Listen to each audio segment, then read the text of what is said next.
Ambassador, we saw some very dramatic attack on Iran, and yesterday we saw the supreme leader also being killed.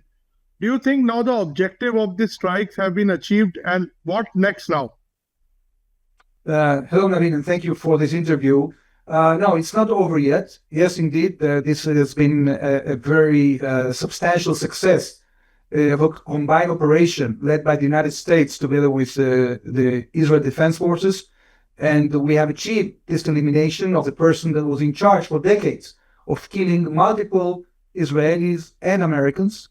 And now we are continuing with the operation targeting, as Prime Minister Netanyahu said, more than 2,500 military targets across Iran. So, what is the prime objective now? Because a lot of people are also questioning the legitimacy of this assault. Now you have achieved, you were against the top leadership, supreme leadership, you are against the military leadership, you have removed them. Now what next? Well, as I told you, we are concentrating in the military capability of this regime. As you know, Naveen, for decades they have been building a military nuclear program. They have been building a ballistic missile program of thousands and thousands of missiles capable of destroying almost any country in our region. They have been sponsoring terrorist organizations and exporting them the means to build weapons of mass destruction. So we've been targeting all that, and we will continue to target that. We also have a hope that the Iranian people will embrace this moment and take out the streets against this regime, the same regime that has massacred tens of thousands of Iranians, of Iranian demonstrators, not long ago. So we don't know whether the Iranian people will embrace the opportunity or not, but we are certainly giving them a chance to do so. So regime change was not only the sole objective. You said the objective is to diminish and finish the military capability. So how far you have reached? How far you have achieved that now? We are still in the process. I think we have to wait for the BDA. As you probably saw, the Iranian regime still is capable of firing at different targets in the region, including Israel. Yesterday, we had a hit in Tel Aviv, in which dozens of Israelis were injured and a woman was killed. We hope that as this operation continues, the Iranian capabilities will be degraded substantially, and they will no longer be able to throw havoc into our region. How do you see their retaliation now? Well, what is your assessment of their retaliation? Were you expecting or anticipating this kind of retaliation? Absolutely. I think that the Iranians were preparing themselves to this moment. According to our intelligence, they even have considered several times to actually conduct themselves a preemptive strike against targets, including in Israel and in the region as well. Fortunately, we've been able to foil that and attack them first, and that caused severe damage to the capability to destroy other countries in the region. Iranian leadership says that it is actually they have betrayed. US and Israel has betrayed them because they were already on the talking table with the United States, and suddenly this attack happened. So they said it was a clear deceit. Well, the United States was, I think, sincerely hoping that Iran will change course. And after they saw the might that we showed back in June, when we strike their nuclear facilities and their ballistic missile facilities, that they will understand that they can no longer continue with this policy. They have to come to the table and compromise. Unfortunately, the United States got to the conclusion that Iran was not compromising, and they were right. They were just dragging and playing for time. And therefore, this operation had to take place because we've been trying for decades to make the Iranians change course. We have failed diplomatically. Not only us, many other countries tried that. And Iran was continuing to pose an existential threat, not only to Israel, by the way, but to many other countries in the region. And we saw now that the Iranians decided to escalate and attack other countries in the region.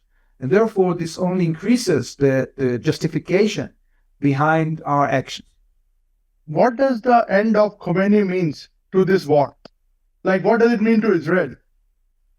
Well, for many Israelis, Khamenei not only symbolizes, but we know that he was personally responsible of commanding multiple operations in which many Israelis were killed. No doubt, this was a moment of joy in Israel, a moment in which we saw that the person that has been in charge of this destruction in our country, of killing of innocent people, finally was held accountable for his actions. Sir, you are saying that this will bring stability in the region. But what we are seeing now is a spree of instability. A lot of airspaces are shut, and the Strait of Hormuz is under danger. Now the supply chain will be affected. So how is US and Israel going to tackle this? Because this is going to create a big crisis. Well, we have to be patient, wait and see what will happen. I think that the combined force of Israel and the overwhelming force of the United States is going to make a difference, and we are hopefully going to see in the coming few days a substantial degradation in the Iranian capability to cause damage and do the things that you were mentioning, like closing the Straits of Hormuz. So we saw the Iranians for decades threatening to close the Straits of Hormuz. They haven't achieved that, and I'm pretty positive that we'll be able to take out their capability to do so. Sir, did you speak to other countries, or was there any communication with other countries before the attack or after the attack? Did the international community, is anybody approached Israel and America to stop this now? And is there some off ramp? I can ask. Well, yes, we've been engaging in the last 24 hours with many countries, including a telephone conversation that took place between Foreign Minister Gideon Saar and External Affairs Minister Jai Shankar. They exchanged views on the situation, and we are communicating to all our friends and colleagues the aims of this operation, the concerns of the State of Israel, and the reasons why we could no longer live with this threat. The imminent danger that the Iranians will not only go underground, but go underground to the extent that they will be completely immune against an attack targeting their capabilities, and they took a decision to build a nuclear weapon. So we don't want to get into a situation like we have with North Korea, for example. That would be terrible for the region. It would mean that the Iranian regime would have a carte blanche of intimidating and attacking any country in the region, even in a more aggressive way than the way that they've been doing that in the past. And therefore, this action, I think, is going to make the entire region of West Asia a much more stable region than it was. Sir, we have seen a lot of angry protests in Iran on US and Israel. And on the contrary, you are saying that this is going to open up an opportunity for Iranians to bring another government to regime change. So we are getting very mixed signals. How optimistic are you that it is a very popular move to attack the regime and the military establishment? And do you think actually will the Iranians rise above the movement and to try and make a regime change on their own? We certainly hope so. We don't know whether they will be able to do so, because don't forget, the Basij forces and the Revolutionary Guard Corps are ruthless. They are a bunch of killers. They have been, without hesitation, killing multiple people, tens of thousands of Iranians only a few weeks back. They've been trying to kill dissidents all around the world for decades now.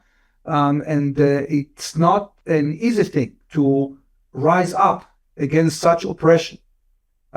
We hope that Iranians will do that. We are not sure it will happen. But I think it was the moral responsibility of both the United States and Israel to give the Iranian people this hope. We are hearing, unlike what you were saying, we are hearing a lot of voices of thanks from a lot of Iranians around the world and in Iran itself.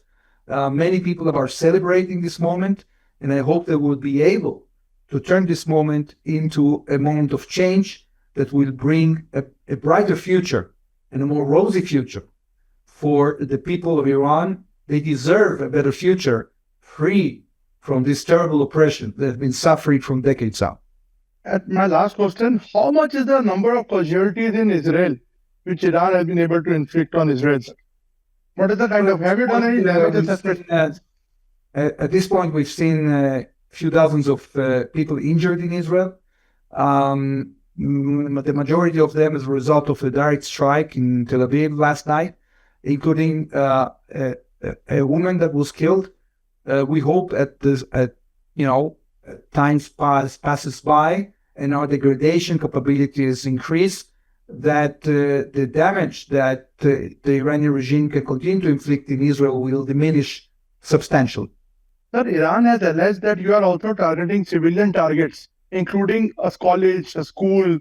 They have in fact released, their official media has also released some pictures. So what do you have to say about that, sir, in the end? As I told you, we are targeting more than 2,500 military targets. We do not have the intention of attacking schools or anything of that sort. We have to be very careful with the information that comes out of Iran. We've seen in the past attempts, not only by the Iranians, but also by terrorist organizations to blame Israel of different things. We do not know what hit that school. It might have been a misfire. It might have been something else. We are checking that because we want to make sure that no civilian targets are being hit by our forces. Thank you so much, Ambassador, for talking to us at this crucial juncture. We look forward to engage with you again, sir. Thank you so much. Thank you. Thank you, Nabi.